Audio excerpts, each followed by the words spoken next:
ओम साईं राम। तमामु सुहिणी सुबुह।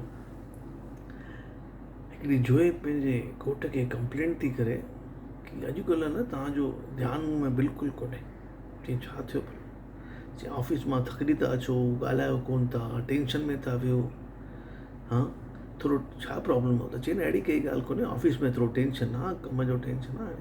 चई ॾिसो छा आहे, मां तव्हांजी अर्धांगिनी आहियां, तव्हांखे मूंसां हर का ॻाल्हि शेयर करणु खपे। हीअ सुठी ॻाल्हि न आहे करे।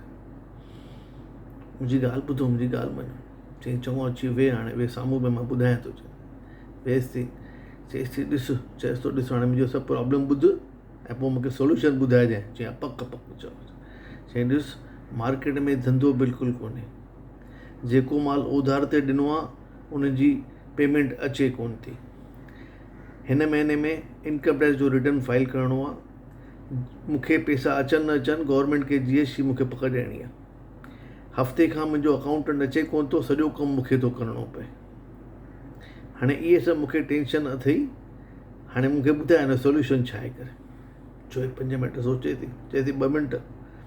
वञी अंदरां वञी किचन मां गिलास ऐं विस्की जी बॉटल खणी थी अचे। चई तव्हां ही 2 पेग पियो, तव्हांखे न ॾाढो टेंशन अथव, हिकिड़ो घर जो, ॿियो दुकान जो। चओ साईं राम।